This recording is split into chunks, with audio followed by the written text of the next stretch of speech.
তাহলে এখন পর্যন্ত আমরা রিঅ্যাকশন কমপ্লিট করেছি SN1 পুরোপুরি। তাহলে পয়েন্ট করো SN2।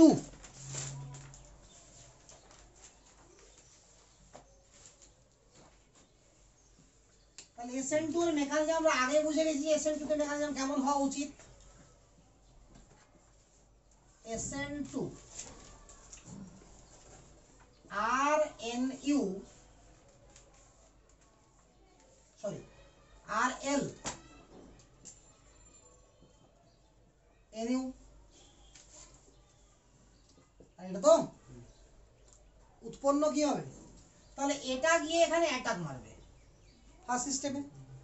না সিস্টেম এরকম তৈরি হবে যে NU এর সঙ্গে বন্ড হতে শুরু করলো R এর, আর বন্ড L এর সঙ্গে ব্রেক করতে শুরু করলো। ফাইনালি আমার কি হয়ে গেল? NU বন্ড R আর L বেড়ে গেল। এইভাবেই যদি রিঅ্যাকশন হয় তাহলে সেই সমস্ত রিঅ্যাকশনকে আমরা কি বলবো? SN2। কারণটা কি? এখানে সবসময় ব্যাক অ্যাটাক হবে। কেন ব্যাক অ্যাটাক হবে? কারণ হচ্ছে যে এটাও নেগেটিভ এটাও নেগেটিভ, সামনাসামনি নেগেটিভ নেগেটিভ কি হবে? বিকর্ষণ হবে, ফার্স্ট কথা। সেকেন্ড কথা, যখন এটা কার্বনের সঙ্গে অ্যাটাক হবে তো বেরোবে তো লিভিং গ্রুপ। তো লিভিং গ্রুপ যে সাইড থেকে বেরোবে ওই সাইডে পিওর অরবিটাল তৈরি হয়ে যাবে পি। তো পিওর পি অরবিটালের একটা লুপসের সঙ্গে যদি লিভিং গ্রুপ লেগে থাকে তাহলে অপর লুপসটা কি থাকবে? ফাঁকা। তাহলে ওই লুপসটা গিয়েই বন্ড করতে হবে কাকে? নিউক্লিওফাইলকে। তো লুপসটা তো আমার অপোজিটে আছে। আরে ক্লিয়ার না? ক্লিয়ার না? পি অরবিটালের লুপ যদি এরকম হয় তাই একটার সঙ্গে যদি এল যদি আমার এভাবে যুক্ত থাকে তাহলে এই সাইডে লুপসটা ফাঁকা, তো ব্যাকই হলো। তো ওই জন্য সবসময় কি হতে হবে? ব্যাক অ্যাটাক ঘটবে এই ধরনের রিঅ্যাকশনে। আমি SN1 এ কি বলেছিলাম? আগে আমার কার্বোকার্বন উৎপন্ন হলো, তারপরে আমার কি নিউক্লিওফাইল অ্যাটাক মারলো। আর এখানে কি নিউক্লিওফাইল অ্যাটাক মারছে আর লিভিং গ্রুপ বেরোচ্ছে, অর্থাৎ একই সঙ্গে রিঅ্যাকশন শেষ। বুঝা গেল? তাহলে এই রিঅ্যাকশনটাকে আমরা ভালো করে দেখাচ্ছি, একটু ভালো করে।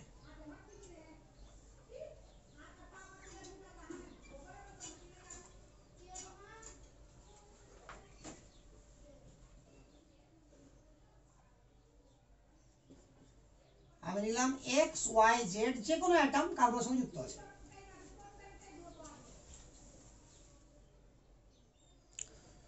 যে কোনো অ্যাটম এভাবে কার্বনের সঙ্গে আমার যুক্ত আছে। নিউক্লিওফাইল যখন আসবে তাহলে এটা অ্যাটাক হতে যাবে এখানে, আর যাবে কি না? সঙ্গে সঙ্গে এটা কি হতে যাবে? ব্রেক হতে চাইবে। তো কন্ডিশন এমন আসবে যে এরকম হয়ে যাবে কন্ডিশন, অর্থাৎ XYZ একটা প্লেনে চলে আসবে, ভাঙার ঠিক আগে আর বন্ড গঠন করার ঠিক আগে। আর এটা ভাঙতে শুরু হবে আর এই বন্ডটা গড়তে শুরু হবে। এই ক্ষেত্রে হাইব্রিডেশন আবার sp3 বললে হবে না, কারণ কার্বনে হতে পারে না। এখানে হাইব্রিডেশন কি sp2ই আছে। তাহলে sp2 যেহেতু হাইব্রিডেশন আছে তার মানে ফাঁকা লুপস আছে, যার এক সাইডে L আছে আর এক সাইডে লিভিং গ্রুপ আছে, সরি নিউক্লিওফাইল আছে। এক সাইডে লিভিং গ্রুপ, এক সাইডে নিউক্লিওফাইল, ওই জন্য বলা হয় কি ব্যাক অ্যাটাক। ফাইনালি কি হবে? ফাইনালি এখানে দেখাচ্ছি আমি, এটা আমার বেড়ে যাবে আর এটা বন্ড হবে। তাহলে কি এই বন্ডগুলো সব একদিকে হয়ে গেল না, আর সেটা ফুললি ফাঁকা হয়ে গেল, ফলে অটোমেটিক্যালি মুভ হয়ে যাবে। মুভ হয়ে এটা এদিক চলে গেল।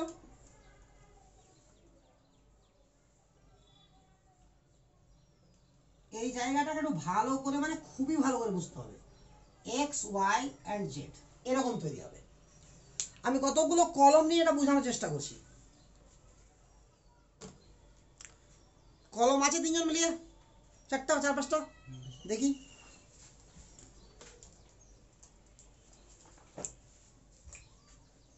আরো লাগবে?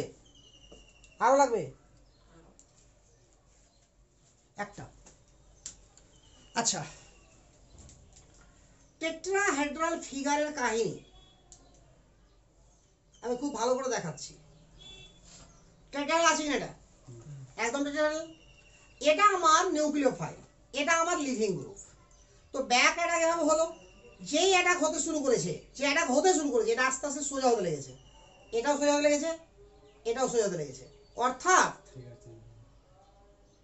এই তিনটা কি প্লেনে চলে এসছে, এই তিনটা একটা প্লেনে চলে এসছে, আর এটা এর সঙ্গে পারপেন্ডিকুলার, এই সাইডটাও পারপেন্ডিকুলার। বুঝা গেল কথাটা? এই তিনটা একই প্লেনে চলে আসলো, আর এটা পারপেন্ডিকুলার, এটা পারপেন্ডিকুলার, একটু করে এটা বেড়ে গেল, যেই বেড়ে গেল তো এইদিকে বর্ণ অ্যাঙ্গেল কমে গেল, এদিকে ফাঁকা হয়ে গেল, তাহলে এটা কি এভাবে ঘুরতে শুরু করলো, ঘুরে ঘুরে ঘুরে এরকম হয়ে গেল, আবার এটা হয়ে গেল, বুঝা গেল?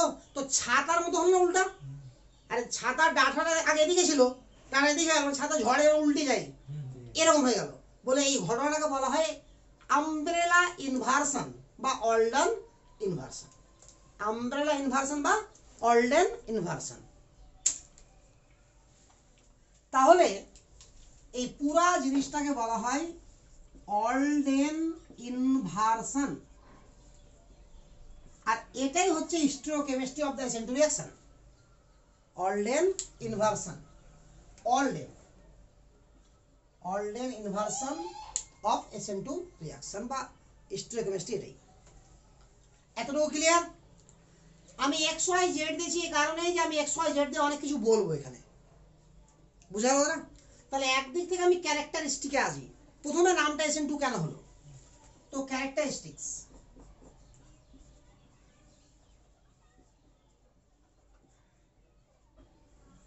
ফার্স্ট ক্যারেক্টারে বারবার কি লিখবো, রেট ইকুয়েশন, এতদিন তো তাই শিখেছি আমরা, রেট ইকুয়েশন। তো রিঅ্যাকশন তো আমার একটা স্টেপই হচ্ছে না, তাহলে একটা স্টেপে যদি রিঅ্যাকশন হয় তো ওটাই স্লো স্টেপ, ওটাই RDS, তাহলে K into NU dot dot minus, এটা একটা আছে বলে এর পাওয়ার 1, আর RL এটাও একটা আছে বলে এর পাওয়ার 1, তাহলে ওয়াটার কত হলো 2, বলে রিঅ্যাকশনের নাম কি SN2। আরে ক্লিয়ার না, ক্লিয়ার না? তাহলে এখানে রিঅ্যাকশনের রেট নিউক্লিওফাইলের উপর ডিপেন্ড করছে কি করছে না, আমরা রেট ইকুয়েশন দেখলে বুঝতে পারবো যারা যারা এখানে আছে তারা তারা ডিপেন্ড করছে। এর আগে যেটা শিখেছিলাম আমরা SN1 রিঅ্যাকশন, সেখানে যদি রেট ইকুয়েশন দেখো তো ওখানে শুধু RL আছে, NU নাই, ওই জন্য নিউক্লিওফাইলের উপর ডিপেন্ড করছে না। তাহলে 3 নম্বর প্রপার্টি লিখো, 3 নম্বরে প্রপার্টি বা ক্যারেক্টার, 3 নম্বরে কি লিখবো আমরা, rate is dependent, rate is dependent on concentration and strength, মানে গাঢ়ত্বের উপরও ডিপেন্ড করবে, শক্তির উপরও ডিপেন্ড করবে। Rate is dependent on concentration and strength of nucleophile,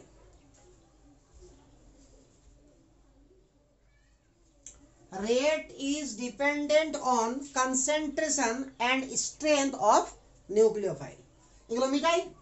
4 number point করো, এখানে কোথাও কার্বোক্যাটায়ন আমার ডেভেলপ হয়েছে, তৈরি হয়েছে কার্বোক্যাটায়ন, তো কার্বোক্যাটায়ন যদি তৈরি হয় তাহলে রিঅ্যারেঞ্জ হবে, আদারওয়াইজ রিঅ্যারেঞ্জ হবে না। তো no carbocation formation, no rearrangement. Clear? হ্যাঁ হ্যালো, আসছি 2 মিনিট আসছি। তো রেট অফ রিঅ্যাকশন আমার কি হলো, ডিপেন্ডেন্ট কার উপরে, মানে আরে আমরা তো পরে বলছি, 3 নম্বরটা যেটা বললাম, rate of reaction is dependent on strength and concentration of nucleophile. রিঅ্যাকশনে কোথাও কার্বোক্যাটায়ন হচ্ছে না বলে নো ফরমেশন কার্বোক্যাটায়ন, তো নো রিঅ্যারেঞ্জমেন্ট। তো 4 নম্বর পয়েন্টে লিখো, no carbocation formation, no rearrangement, no carbocation formation, no rearrangement.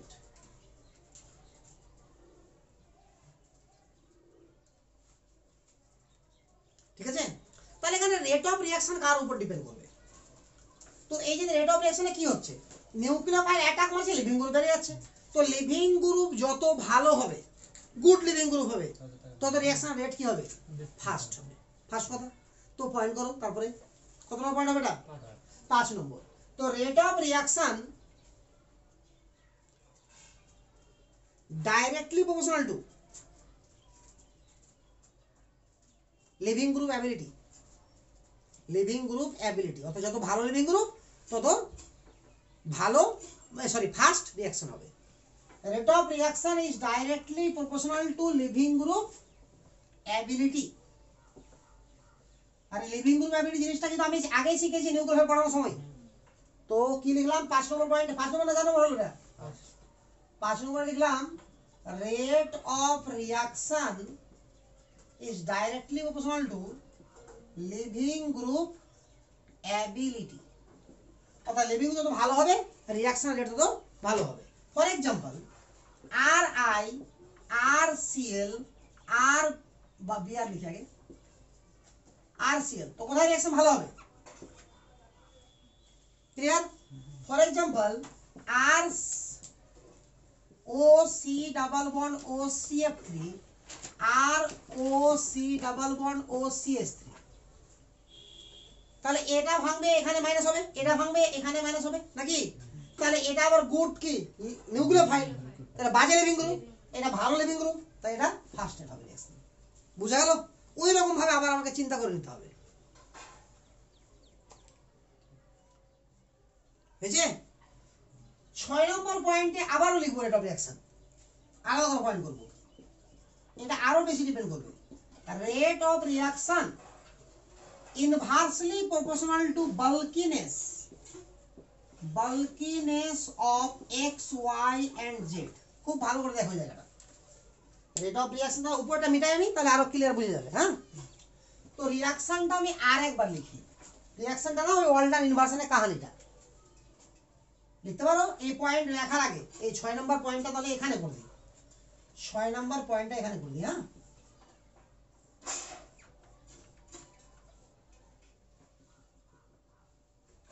এটা ছিল x, এটা ছিল y, এটা ছিল z, এখানে ছিল l, আর এখানে কে ছিল? লিভিং গ্রুপ, এটা একটা ছিল। তাহলে x y z যত সাইজে বড় হবে এ অ্যাটাক মারা কি তত কষ্ট হবে ওর, না বুঝা গেল না? তো এই জন্য বলে যে রেট অফ রিঅ্যাকশন, কার রিঅ্যাকশনটা তো অ্যাটাক মারতেই হবে, ইনভার্সলি প্রপোর্শনাল টু বাল্কিনেস, মানে বড় বাল্কিনেস অফ x y z। তাহলে x y z যত বড় হবে রিঅ্যাকশনের রেট তত কম হবে, সহজে রিঅ্যাকশন হতে চাইবে না। এখন যদি এখানে জায়গাই না পাই ঢোকা কার্বনের কাছে, তাহলে তো রিঅ্যাকশনই হবে না। এখন দেখা গেল যে এখানে আশেপাশে সব CH3 হয়ে গেছে, তাহলে ওখানে এই যখন এই কার্বনকে অ্যাটাক মারতে যাচ্ছে তার আগে কোনো কোনো H পড়ে যাচ্ছে গিয়ে, তো ধাক্কা H এর সঙ্গে লেগে যাচ্ছে, তাহলে আর যে রিঅ্যাকশনই হোক না কেন SN2 তো হবে না। আরে বুঝা গেল? তাহলে ফর এক্সাম্পল যদি আমি বলি CH3Cl CH3CH2Cl CH3CH CH3Cl CH3C CH3CH3Cl, তাহলে কি বলা হবে? সবথেকে বাল্কিনেস ছোট কোথায়? এখানে কোনো ক্রাউডেড নাই আছে তো? আরে বাল্কিনেস মানে ক্রাউডেড, যত ভিড় থাকবে SN2 হওয়ার চান্স তো কমে যাবে, যত ভিড় কম থাকবে SN2 হওয়ার চান্স বেড়ে যাবে, তো সবথেকে ভালো রিঅ্যাকশন এখানে হবে। তো ওই কারণেই আমি SN1 পড়ানোর সময়ও বলেছিলাম যে 3 ডিগ্রি সাবস্ট্রেট সাধারণত SN1 দিয়ে আসে নাই, আর 1 ডিগ্রি সাবস্ট্রেট সাধারণত কি দেবে? SN2। তবে SN1 এর ক্ষেত্রে সব সময় প্রযোজ্য নাও হতে পারে, কারণ SN1 এর কার উপর ডিপেন্ড করে? কার্বোকার্বনের স্টেবিলিটির উপরে, কিন্তু SN2 এর ক্ষেত্রে সব সময় প্রযোজ্য, এখানে 1 ডিগ্রি হতে হবে, এখানে 1 ডিগ্রি। ক্রাউডেড যদি হয়ে যায় তাহলে কোনো মতে রিঅ্যাকশন হতেই পারে না। আরে বুঝা গেল? তো এখানে সলভেন্ট আমরা কি ইউজ করব? পোলার অ্যাপ্রোটিক। এখানে সলভেন্ট ইউজ করব কি? তারপর পয়েন্ট লিখে দাও। তো সলভেন্ট পোলার অ্যাপ্রোটিক,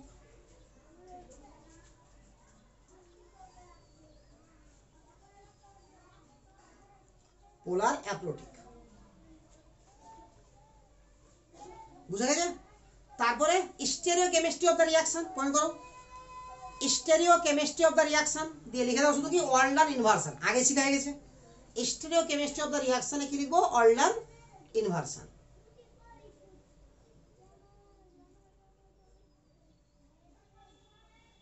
এখানে কেন এটা হচ্ছে? সরাসরি অ্যাটাক মারছে এটা নিউক্লিওফাইল, কেন অ্যাটাক মারছে? কারণ এই ডেল্টা পজিটিভ আছে আর এ কি আছে? ডেল্টা নেগেটিভ আছে, তাহলে একে ভাঙার সুযোগই দিচ্ছে না, তার আগে অ্যাটাক মারি দিচ্ছে, মানে নিউক্লিওফাইল কি আছে আমার? স্ট্রং, ঠিক আছে তো? তাহলে আমার কি করতে হবে? Strong nucleophile are used. তারপর বৈশিষ্ট্য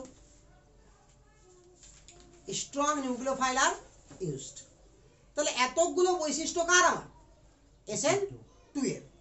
তাহলে এবার এটি সবটাকে শর্টকাটে লিখলে আমি কি করব? মোস্ট ফেভারেবল কন্ডিশন, পয়েন্ট করো মোস্ট ফেভারেবল কন্ডিশন।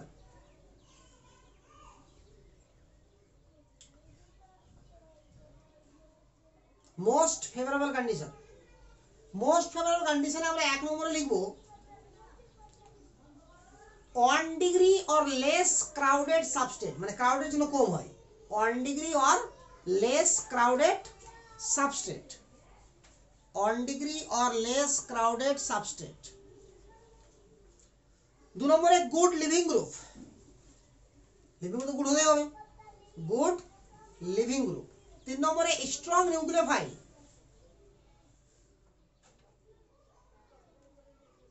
4 নম্বরে পোলার অ্যাপ্রোটিক সলভেন্ট, দরকারই পড়বে না তবু লিখে রাখলাম, 3টা দরকার, প্রথম 3টা দরকার পড়বে, ঠিক আছে, 3টা থেকে সিদ্ধান্ত হয়ে যাবে। 5 নম্বরে লিখে দেবো লো টেম্পারেচার, এরও দরকার পড়বে না। তাহলে SN1 এর মোস্ট ফেভারেবল কন্ডিশন কি ছিল? 4 নম্বরটা ছিল বললাম আমি পোলার অ্যাপ্রোটিক সলভেন্ট, আর 5 নম্বর বললাম লো টেম্পারেচার, ঠিক আছে। তো SN1 এর ফেভারেবল কন্ডিশন কি ছিল আর SN2 এর ফেভারেবল কন্ডিশন কি হলো, এই দুটাকে আগে ভালো করে একবার দেখে নাও 2 মিনিট, তারপরে আমি আগে বাড়বো, কারণ এবার শুরু হবে কম্পেয়ার রিয়াকশনের। এবার আমাকে রিয়াকশন করতে হবে, কে ভালো হবে কে মন্দ হবে কিভাবে হবে, সমস্ত রিয়াকশন এবার শুরু করবো করার। আমরা ওটা দেখে নাও।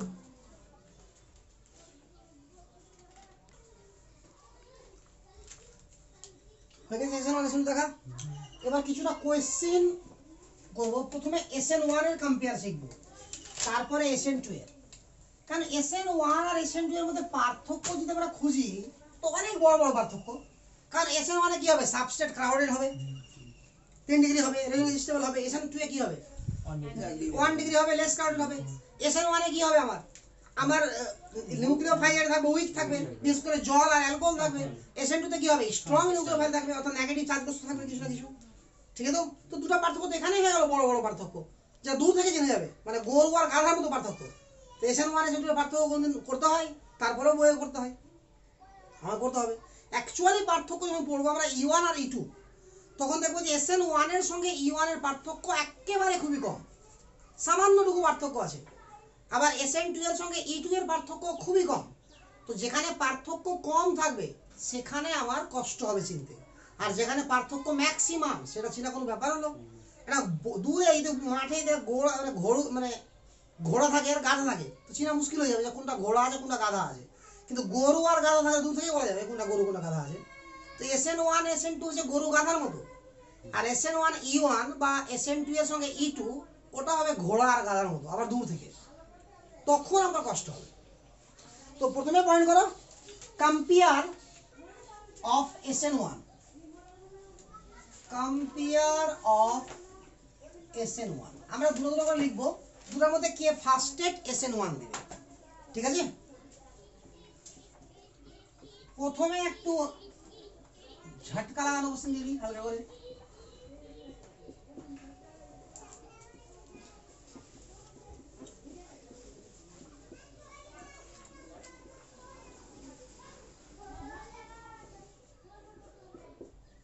সবগুলো তুলে নাও, তাহলে একসঙ্গে কম্পেয়ার করতে সুবিধা হবে।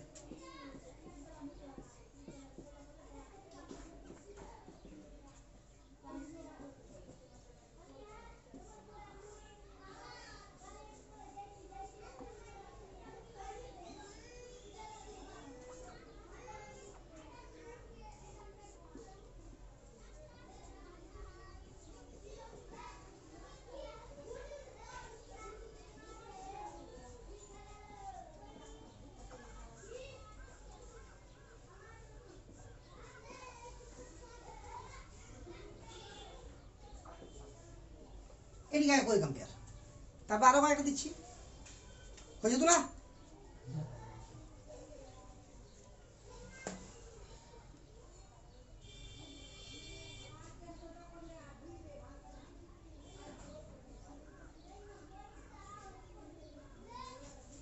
আচ্ছা, এখানে কার্বোকার্বন উৎপন্ন হলো, সিএল বেড়ে গেল, এখানেও সিএল বেড়ে গেল, কার্বন উৎপন্ন হলো। যদি সেরকম করছি আমরা, তাহলে কোন কার্বোকার্বনটা বেশি স্টেবল, প্রথমটা না পরেরটা? প্রথমটা বেশি স্টেবল, কারণ আলফা আয়নিন বেশি আছে। হাইপার কনজুগেশন ব্যাখ্যা করতে হবে, কখনো ইন্ডাকটিভ এফেক্ট দিয়ে না। তাহলে আমার এটা বেশি স্টেবল। এখানে প্রত্যেকটা উৎপন্ন কার্বোকার্বন সেম আছে, তাহলে ডিপেন্ড করবে কার উপরে, লিভিং গ্রুপের উপরে। তো গুড লিভিং গ্রুপ কোনটা, আয়োডিন, তাহলে এটা আমার ফার্স্ট রিঅ্যাকশন হবে। এখানে উৎপন্ন কার্বোকার্বন আমার ডান্সিং এজেন্টস পাবে, কিন্তু এখানে ডান্সিং এজেন্ট পরে পাবে, প্রথমে পাবে না, ফার্স্ট স্টেপে দেখতে হবে। তাহলে এটা মোর স্টেবল, তাহলে এটা হবে। এই ক্ষেত্রে আমার কি হবে, এটা কনজুগেশন পেয়ে যাবে, এটাতে এটাতে এমনিতে কনজুগেশন আছে এটা, তাহলে এই বন্ডটাতে ডাবল বন্ড ক্যারেক্টার আছে, এটা কখনোই ভাঙবে না, অর্থাৎ এটা রিঅ্যাকশন সই করবে না। তাহলে সব থেকে দ্রুত হবে এটা, তারপরে হবে এটা, আর এটা তো হবেই না, তবু 3 নম্বর এখানকার নিয়ম অনুসারে। কি বোঝা যাচ্ছে? আরো কয়েকটা করি।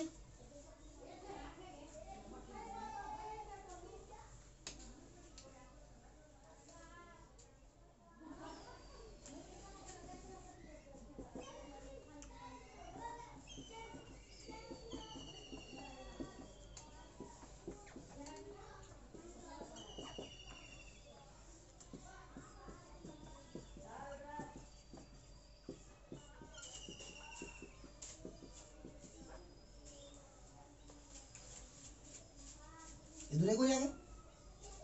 তাহলে এই দুটোর মধ্যে কোনটা ফার্স্ট রিলেশন দিবে? পরেরটা, কারণ 3 ডিগ্রি কার্বোহাইড্রেট বেশি স্টেবল। এই দুটোর মধ্যে কোনটা দিবে? উৎপন্ন কার্বোহাইড্রেট সেম আছে, তাহলে লিভিং গ্রুপ উপর ডিপেন্ড করবে। তাহলে কোনটা গুড লিভিং গ্রুপ? এটা গুড লিভিং গ্রুপ নাকি? এটা গুড নিউক্লিওফাইল না, উল্টা দিবে এটা তাড়াতাড়ি। আরে আমাকে এভাবে ভাবতে হবে, এটাকে বের করে দিলাম, এটাকে বের করে দিলাম, বের করে ভাবছি এভাবে, এই জায়গাগুলো কনফিউশন যেন না হয়। এটাকেও বের করে দিলাম, তো কার্বোহাইড্রেট তো সেম হলো, এই দুটোর উপর ডিপেন্ড করবে। তাহলে দ্রুত ইলেকট্রন কে দান করবে? এ দান করবে।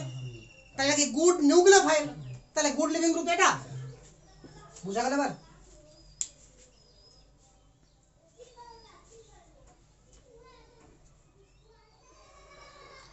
ঠিক আছে?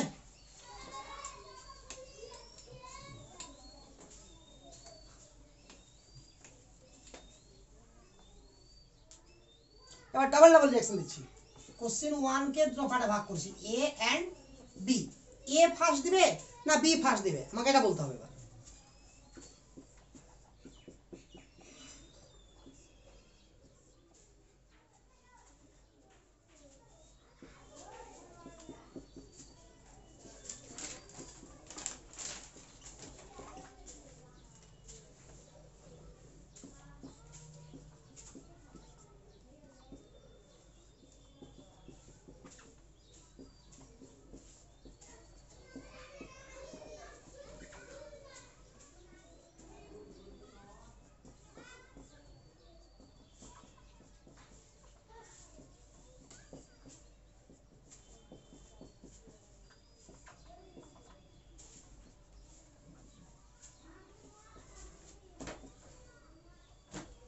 ফ্লাট ধরে নাও,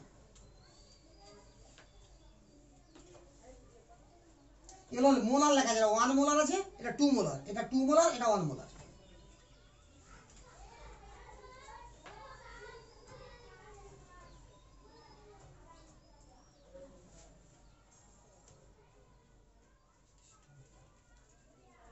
ঠিক আছে? আচ্ছা, এ আর বি এর মধ্যে বলো কোনটা হবে? উৎপন্ন কার্বোহাইড্রেট সেম আছে, লিভিং আমার নিউক্লিওফাইলও সেম আছে, তাহলে বি আর গুড লিভিং গ্রুপ। তাহলে বি আমার ফার্স্টের রিঅ্যাকশন শো করবে এ থেকে। এখানে 1 নম্বরে 3 ডিগ্রি উৎপন্ন হবে, 2 নম্বরে 2 ডিগ্রি, তাহলে এ আমার ফার্স্টের রিঅ্যাকশন করবে কার থেকে? বি থেকে। এবার এটাতে মোলারিটি দেখতে হবে, আমাকে গাঢ়ত্ব দেখতে হবে। তো আমরা জানি SN1 রিঅ্যাকশনের রেট ডিপেন্ড করে কার উপরে? অনলি এটার উপরে, নিউক্লিওফাইলের উপরে ডিপেন্ড করে না। রেট ইকুয়েশন নিউক্লিওফাইল ছিল এখানে অনেক ছিল না, তাহলে আমাকে এটা দেখে কিছু লাভ নাই, কারণ rate of reaction independent on নিউক্লিওফাইলের concentration and strength, but dependent কার উপরে? সাবস্ট্রেট। ক্লিয়ার না? ক্লিয়ার না? তাহলে যেটা বেশি গাঢ়ত্বের আছে সেটা বেশি রিঅ্যাকশন করবে, তাহলে বি আমার ফার্স্ট রেট শো করবে এ থেকে। একদম ক্লিয়ার?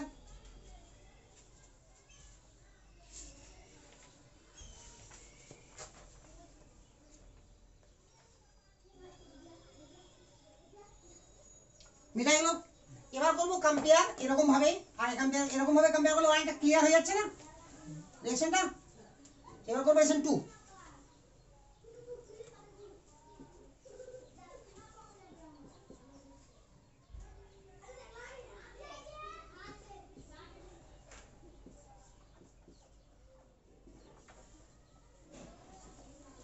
এই তিনটার মধ্যে কে ফার্স্ট রেট শো করবে, কে স্লো শো করবে?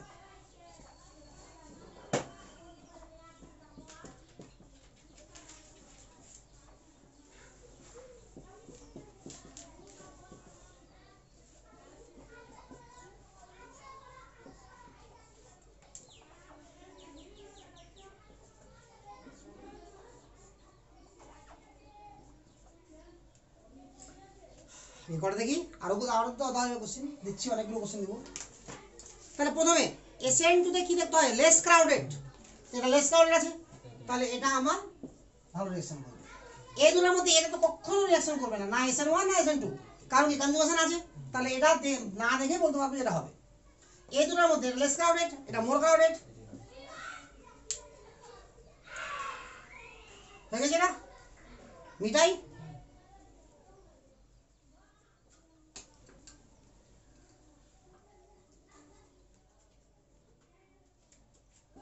चार number question CH3Cl CH3CH2Cl CH3CH CH3Cl CH3C CH3CH3Cl এটা তো পারা উচিত অন্তত।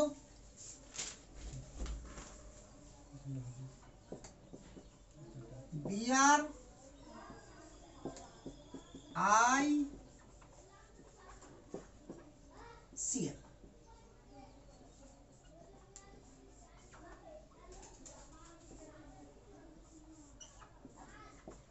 এদিকে হয়ে যাবে। তাহলে প্রথমটা এটা বেশি হবে লেস ক্রাউডেড, তারপরটা সব থেকে বেশি হবে আয়োডিন, কারণ সবার ক্ষেত্রে উৎপন্ন কার্বোকার্বন সেম, কার্বোকার্বন উৎপন্ন হবেই না সেটাতে, গুড লিভিং গ্রুপ ডিপেন্ড করছে, তাহলে এটা আবার গুড লিভিং গ্রুপ, তারপরে ব্রোমিন, তারপরে এটা কনজুগেশন আছে বলে রিঅ্যাকশনই করবে না নাকি, যদি এখানে আমি আয়োডিনও দিতাম তবু রিঅ্যাকশন করতাম, তবু এটাই ফার্স্ট হতো, কারণ এটা যতই গুড লিভিং গ্রুপ হোক কিন্তু কনজুগেশন আছে কোনো রিঅ্যাকশন হবে না।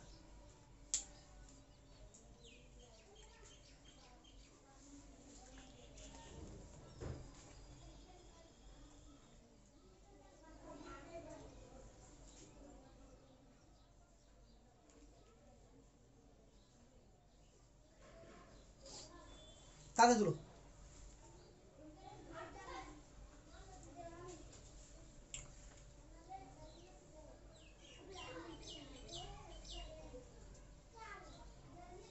মিলাবো, হয়েছে না হয়নি, তাড়াতাড়ি। এবার দুটো করে রিঅ্যাকশনের মধ্যে কম্পেয়ার করব, কম্পেয়ার রেট।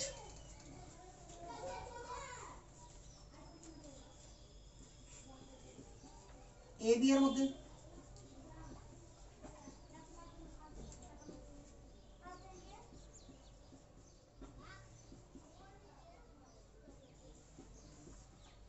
কোনটা দ্রুত হবে, ভালোভাবে তুলো, ভাবো, এর টাইম নিয়ে করো একটু, ওকে টাইম লাগবে, কি আছে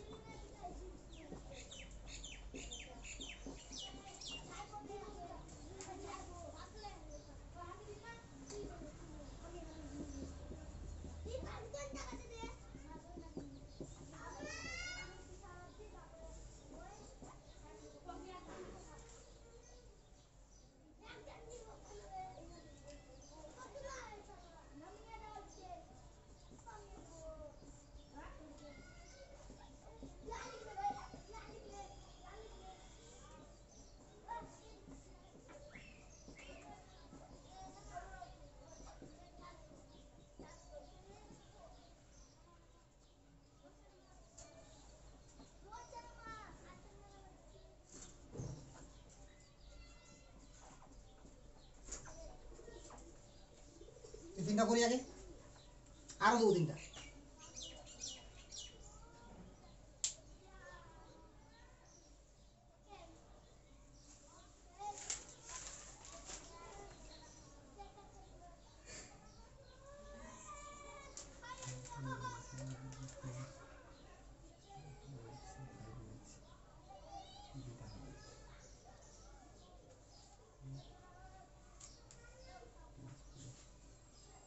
আচ্ছা প্রথম রিঅ্যাকশনটা বলো দেখি কোনটা হবে।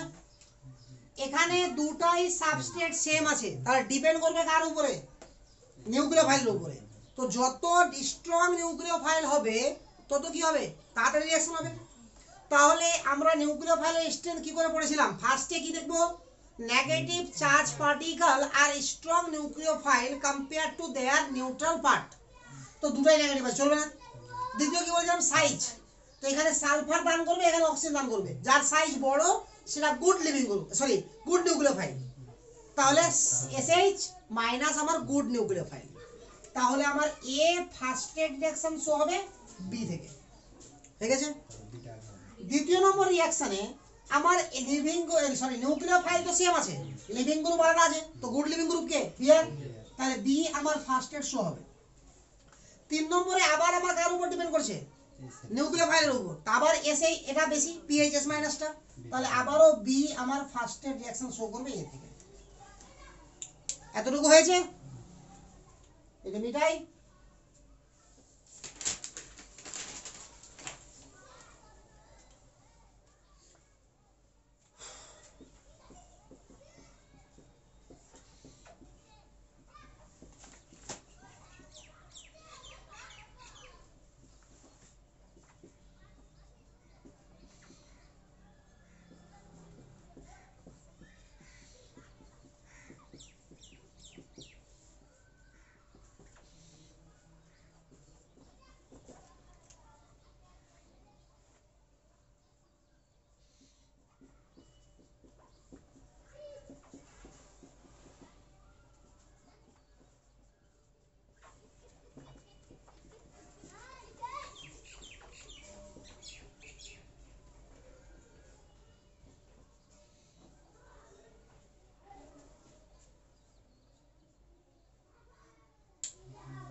তাহলে প্রথমটাতে গুড লিভিং গ্রুপ কোনটা, উপরেরটা, বারবার বলা হয়ে গেল না, তাহলে উপরেরটা ফার্স্টের রিঅ্যাকশন হবে A, তারপরেরটা আমার সব সেম আছে, গাঢ়ত্বের উপর ডিপেন্ড করবে, তাহলে এই গাঢ়ত্বটা তো সেম আছে, তো নিউক্লিওফাইলের গাঢ়ত্বের উপরে SN2 রিঅ্যাকশন ডিপেন্ড করে কি করে না, অবশ্যই করে, করে কি তো নিউক্লিওফাইলের যার গাঢ়ত্ব বেশি বা শক্তি বেশি তার কি রিঅ্যাকশন ফার্স্ট, তাহলে এটা ফার্স্ট, তাহলে B ফার্স্ট A।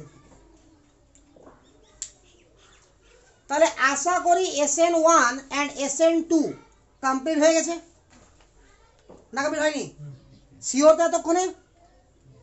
তাহলে SN1 আর আগের লেকচার এবং এই লেকচার, আগের লেকচার SN1 করলাম, আর তোর আর কি করেছিলাম, ওই নিউক্লিওফিলিক সাবস্টিটিউশন রিঅ্যাকশনে একটা ফ্যাক্টর করেছিলাম, SN2 হয়ে গেল, কম্পেয়ার হয়ে গেল।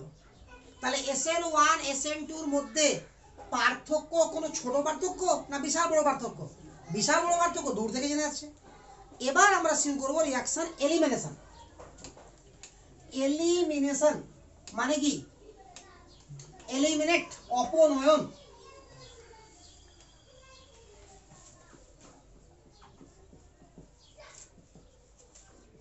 Elimination reaction,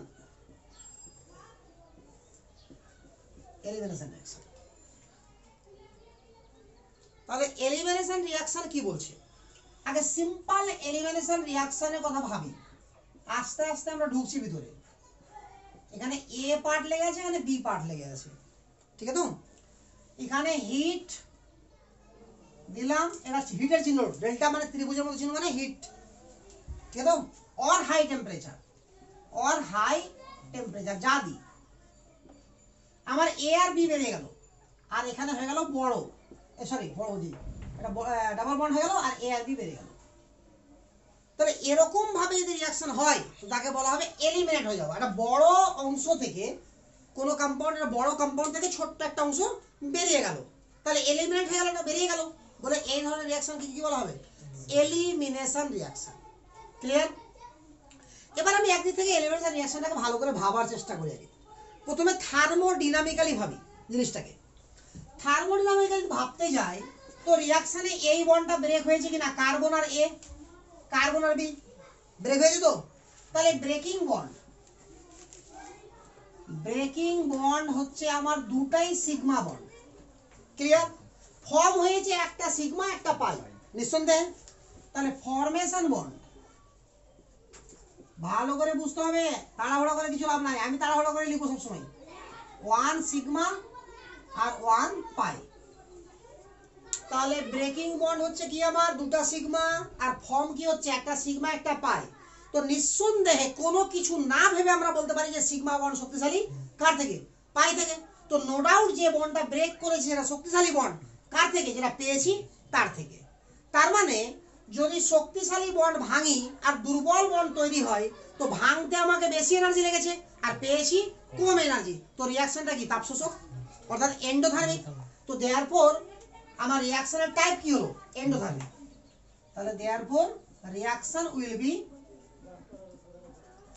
endothermic. আর রিয়াকশন এন্ডোথার্মিক এর মানে হচ্ছে ডেল্টা এইচ পজিটিভ। থার্মোডাইনামিক্স থেকে তাপ শোষক বিক্রিয়ার ক্ষেত্রে ডেল্টা এইচ কি হয় পজিটিভ। দ্বিতীয় কন্ডিশন, রিয়াকশনে হয়েছে কি আর একটু ভালো করে দেখছি আমরা, একটা মলিকিউল আমার দুটো পার্টে বিভক্ত হয়েছে, তো নাম্বার অফ মলিকিউল বেড়েছে না কমেছে, বেড়ে গেছে। তো নাম্বার অফ মলিকিউল যদি কোথাও বেড়ে যায় তো র্যান্ডমনেস বেড়ে যাবে, র্যান্ডমনেস বেড়ে যাওয়ার মানে হচ্ছে এন্ট্রপি বেড়ে গেছে, তো entropy will be increase.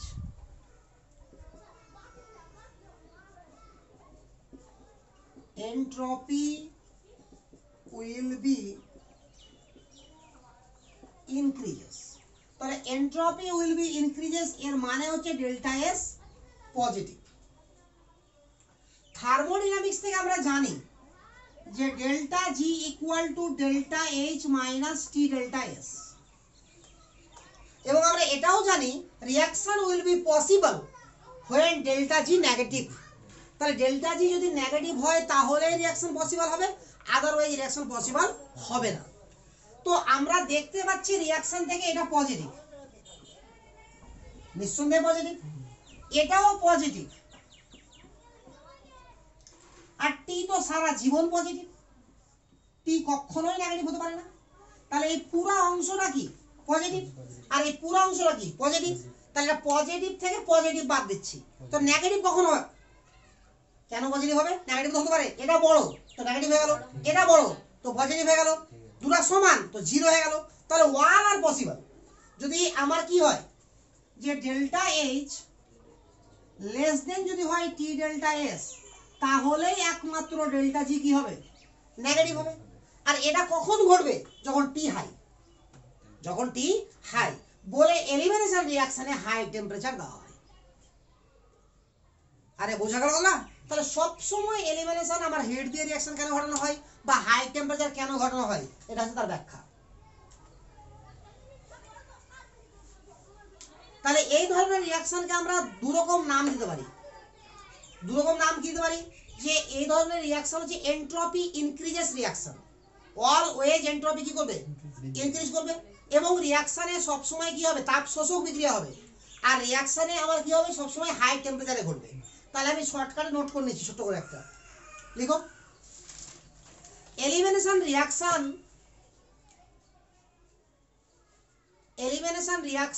are those reaction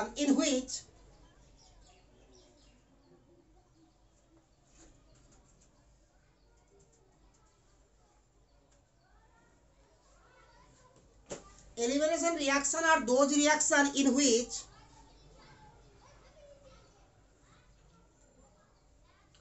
entropy increases,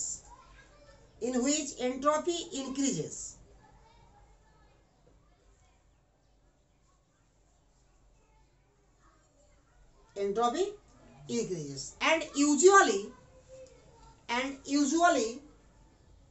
মানে সাধারণত and usually this reaction take place at high temperature,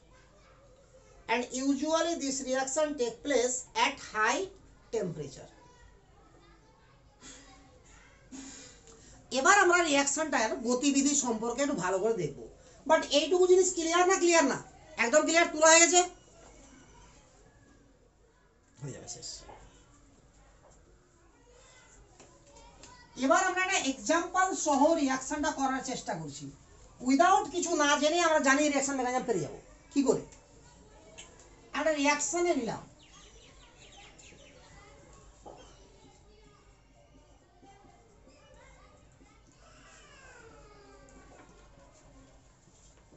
বাস এটা আমরা নিয়েছি। তো এই রিঅ্যাকটেন্টকে আমার পরিচিত মনে হচ্ছে কি হচ্ছে না, মনে হচ্ছে যে এই ধরনের এজেন্ট কি করে ফটাফট সিএল কে বের করে দেয়, কারণ 3 ডিগ্রি আছে, 3 ডিগ্রি বা রেজোনেন্স স্টেবল থাকলে কি করবে আগে কার্বোকার্বন তৈরি করবে, তাহলে কোনো সন্দেহই নাই। তাহলে স্টেপ 1 তো আমি এমনিতেই পারবো।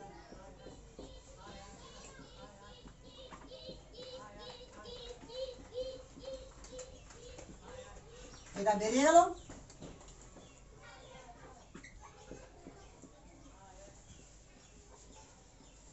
এখানে আমার কার্বোকার্বন ডেভেলপ হলো, লাস্টে Cl মাইনাস বেরিয়ে গেল। This is the slow step. এটা আমরা জানি, এটাই আরডিএস, এটাও জানি।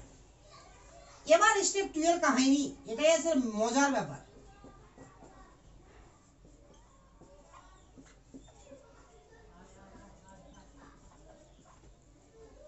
এই যে কার্বোকার্বনটা আছে আমার, এবার আমার কি হচ্ছিল, এখানে জল এসে অ্যাটাক মারছিল। কখন? যখন লো টেম্পারেচার ছিল বা টেম্পারেচার দেওয়া ছিল। এখানে তো টেম্পারেচার দেওয়া আছে, তো টেম্পারেচার দিলে কার্বোকার্বন কি হয়, হাইপার কনজুগেশন শো করে, অর্থাৎ ডাবল বন্ড ফর্ম করবে। আরে মনে পড়ছে, এর আগে শিখেছি আমরা, টেম্পারেচার দিলে হাইপার কনজুগেশন শো করে। কোথায় শিখেছি আমরা? ডিহাইড্রেশন অফ অ্যালকোহলে। তাহলে এখানে হাইপার কনজুগেশন শো করবে শুধুমাত্র কি দেওয়ার জন্য? টেম্পারেচার দেওয়ার জন্য। আর একটা কথা আমাকে মেনে চলতে হবে, যে টেম্পারেচার দেওয়া আছে ডেল্টা, এর মানে গ্যারেন্টি তাপমাত্রা 50 এর বেশি আছে। আর তাপমাত্রা দেওয়া নাই, এর মানে গ্যারেন্টি তাপমাত্রা 25 এর কম আছে। 25 বা 25 এর কম আছে। আর দেওয়া আছে মানে 50 বা 50 এর বেশি আছে। আর 25 থেকে 50 হলে কি হবে, এটা ভাবতে হবে না। এটা খুবই খুবই টাফ ব্যাপার। 25 থেকে 50 এর ব্যাপার এক্সপেরিমেন্টাল, ঠিক আছে? তো ওটা নিয়ে চিন্তা করতে হবে না। তাপমাত্রা দেওয়া আছে, এর মানে 50 এর বেশি আছে। তাপমাত্রা দেওয়া নাই মানে 25 বা 25 এর কম আছে। তো যাই হোক, এবার হাইপার কনজুগেশন যদি এদিক থেকে হয়, এখানে ডাবল বন্ড, এদিক থেকে হলে এখানে ডাবল বন্ড, এদিক থেকে হলে এখানে ডাবল বন্ড। তো ডাবল বন্ডটা তো সেখানে হবে যেখানে উৎপন্ন অ্যালকিনটা স্টেবল, অর্থাৎ আলফা হাইড্রোজেন বেশি হবে। তাহলে এখানে বেশি হবে সব থেকে, তাহলে এদিক থেকে এক্সট্রা বেরোবে। তাহলে এই হিটের ফলে আমার এরকম প্রোডাক্ট উৎপন্ন হবে। সঙ্গে H+ আমার বেরিয়ে গেল, H+ আর Cl যুক্ত হয়ে Cl বেরিয়ে গেল। আর এখানে H+, এখান থেকে Cl-। আরে বোঝা গেল কন্ডিশনটা? ক্লিয়ার না? ক্লিয়ার না? তো এই রিঅ্যাকশনটার সঙ্গে SN1 রিঅ্যাকশনের পার্থক্য কি? শুধু হিট, আর কোনো কিছু পার্থক্য আছে? ওখানেও ছিল ক্রাউডেড, এখানেও ক্রাউডেড। যেহেতু কার্বোকার্বন তৈরি হচ্ছে, তো রেজোনেন্স স্টেবল ওখানেও দরকার, এখানেও স্টেবল দরকার। ওখানেও গুড লিভিং গ্রুপ ছিল, এখানেও গুড লিভিং গ্রুপ আছে। ওখানেও উইক নিউক্লিওফাইল ছিল, এখানেও উইক নিউক্লিওফাইল আছে। শুধু পার্থক্য কি? ওখানে ছিল টেম্পারেচার লো, আর এখানে টেম্পারেচার হাই, অর্থাৎ অ্যাবাভ 50 ডিগ্রি সেন্টিগ্রেড। বোঝা গেল? তাহলে এলিমিনেশন রিঅ্যাকশন আর SN1 রিঅ্যাকশনের মধ্যে পার্থক্য খোঁজা উচিত আমাকে। SN1 SN2 এর মধ্যে খোঁজা উচিত না। আরে ক্লিয়ার এতটুকু? তাহলে এবার পয়েন্ট করো most favourable condition. Most favourable condition, most favourable condition.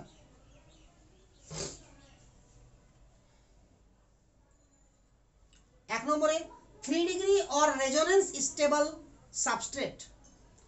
3 degree or resonance stable substrate, ব্র্যাকেটে কার্বোকার্বন।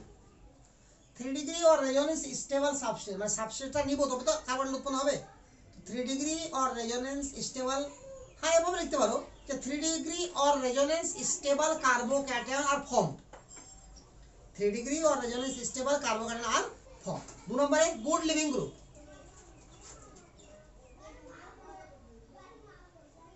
3 নম্বরে উইক নিউক্লিওফাইল।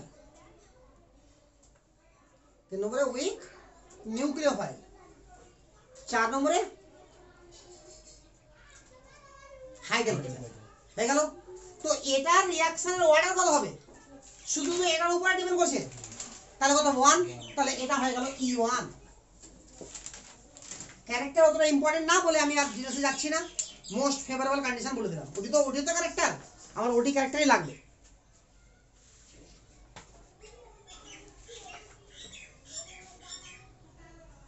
ঠিক আছে?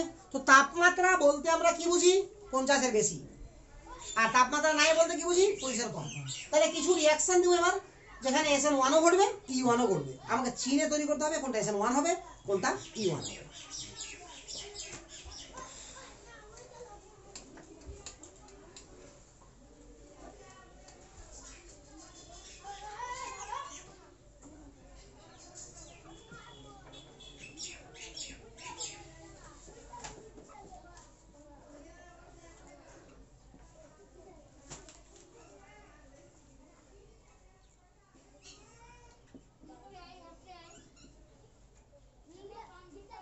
আগে ফটাফট কোশ্চেন দেখে দেখে তুলে নাও, তোলার সঙ্গে সঙ্গে।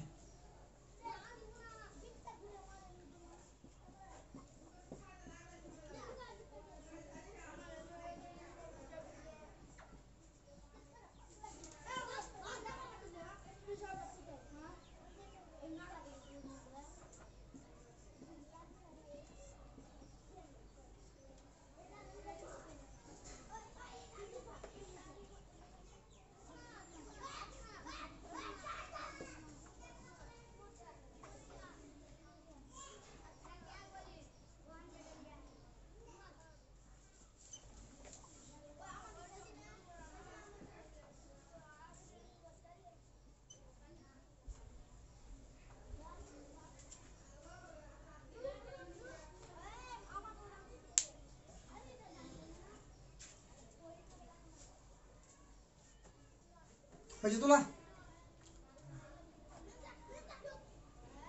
আচ্ছা দেখো, এই যে রিয়াকশনটা আছে ফার্স্টে, আমার এটা বুঝতে পারি 3 ডিগ্রি সাবস্ট্রেট আছে, তাহলে হয় SN1 হবে না হলে E1 হবে, গ্যারান্টি আছে, যেহেতু উইকনেসগুলো ভ্যালু আছে নাকি।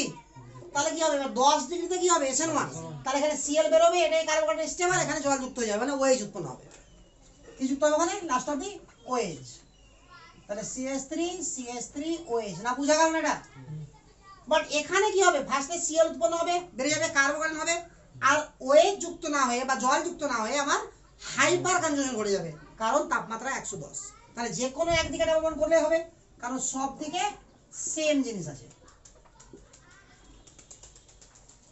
এখানে 20 ডিগ্রি, তাহলে আরও H চলে আসবে, পরে H ভেঙে যাবে, তো কি থাকবে OR, কি থাকবে OR, কারণ উৎপন্ন যেটা কার্বোক্যাটায়ন হচ্ছে সেটাই মোস্ট স্টেবল, কোনো রিঅ্যারেঞ্জমেন্টের প্রশ্ন নাই। কিন্তু এখানে OR যুক্ত হতে পারবে না, তাহলে এখানে ডাবল বন্ড হবে এইদিকে, CH3 double bond CH single bond CH3 হয়ে গেছে। এখানে আবার উপরে 70 ডিগ্রি, তো উপরে E1 হবে, তাহলে E1 হলে কোন দিকে ডাবল বন্ড হবে, এটার সঙ্গে নিচের দিকে বা উপরের দিকে, এদিকে হবে না, বাইরের দিকে হবে না, কারণ সেটা হবে যেখানে আমার উৎপন্ন অ্যালকিন স্টেবল হয়ে গেল। বাট এখানে কি হবে, OR যুক্ত হয়ে যাবে। এবার মজা লাগছে করতে? আস্তে আস্তে মজা লাগবে করতে।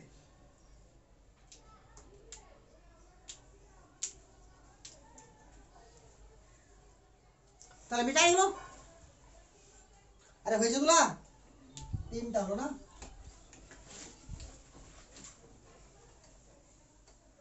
সাবধানে শরীর আর চলে না।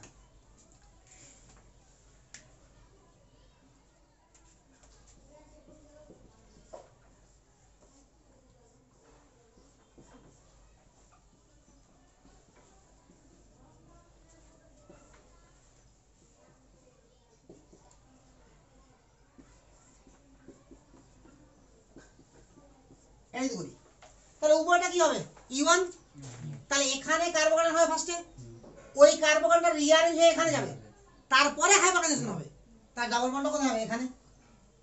আরে বোঝা গেল কি হলো না, ডাবল বন্ডটা হবে এখানে, একদম ক্লিয়ার? আরে শিওর তো?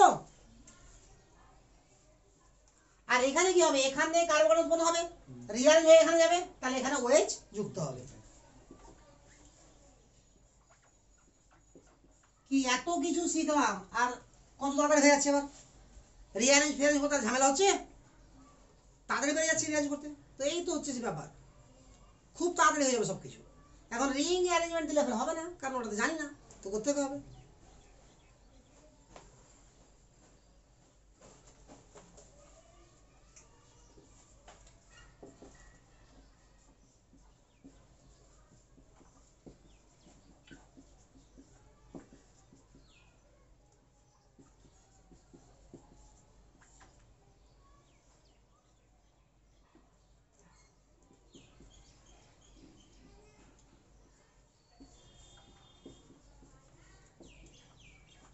এবার নিজে থেকে করো, কি ভাই?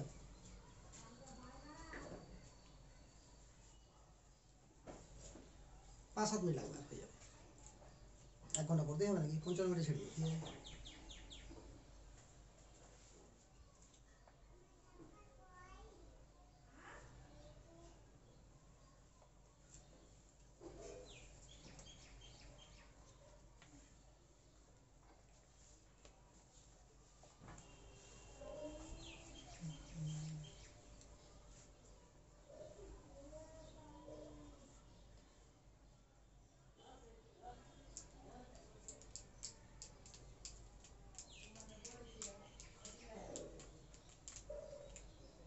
হয়ে গেছে? এটা ভাগার ব্যাপার আছে। ফার্স্ট স্টেপে আমার কার্বোকার্বন এখানে উৎপন্ন হবে, সেটা রিঅ্যারেঞ্জ হয়ে এখানে আসবে, সেটা এখানে আসবে, সেটা এখানে আসবে, তো লাস্ট অবধি যে কার্বোক্যাটায়নটা হবে সেটা লিখে দিই।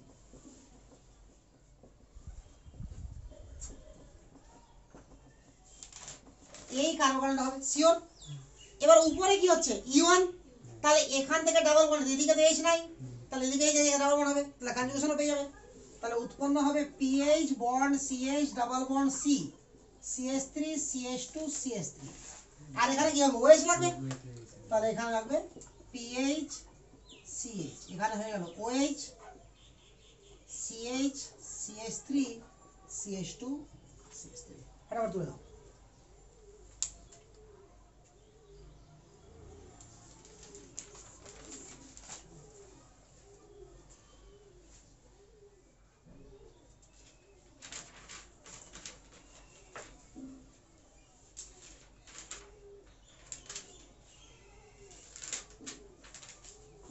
ঠিক আছে আচ্ছা মিটালাম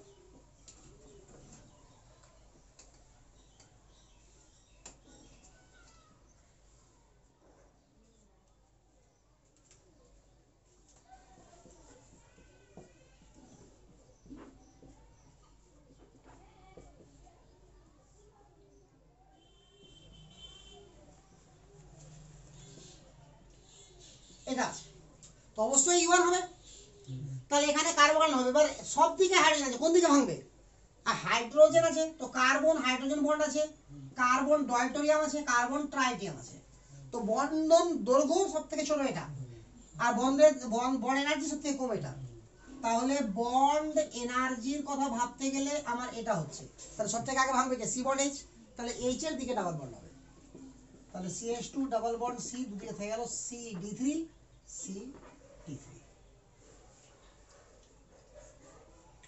এটা কোশ্চেন 8 দিন কত নম্বর হলো 6 নম্বর 7 নম্বর হওয়া উচিত এটা আর যে না হবে তো না হবে কোনো ব্যাপার নেই আমার মনে হলো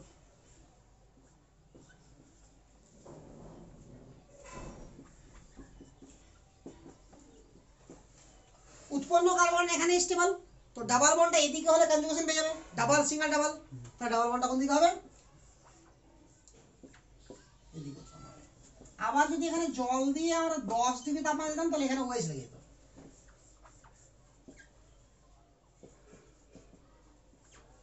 কি বোঝাচ্ছে আবার তাহলে SN1 SN2 E1 ক্লিয়ার হলো আর যখনই আমার আর E2 টা কমপ্লিট হয়ে যাবে মোটামুটি 30-40 মিনিট লাগবে আর E2 কমপ্লিট করার পরে চারটাকে একসঙ্গে কম্পেয়ার করতে তারপরে hello alkane hello arene chapter complete অর্থাৎ এখনো যদি এটি পড়ার পরে হ্যালো অ্যালকেন হ্যালো অ্যারিন দেখা যায় তো আমার 90% কমপ্লিট হয়ে গেছে এবার তারপরেও আমি বলবো যে এটা পড়ার পরে হ্যালো অ্যালকেন হ্যালো অ্যারিন না খুলে আর একটা ক্লাস করে নিয়ে হ্যালো অ্যালকেন হ্যালো অ্যারিন খুলে না আরো বেটার আর যদি মনে হয় যে না আমি খুলে নিই অনেকদিন তো হলো অনেকটা পড়া হয়ে গেল তবুও হয়ে যাবে এতটুকু করলে আমার hello alkane hello arene clear হয়ে যাবে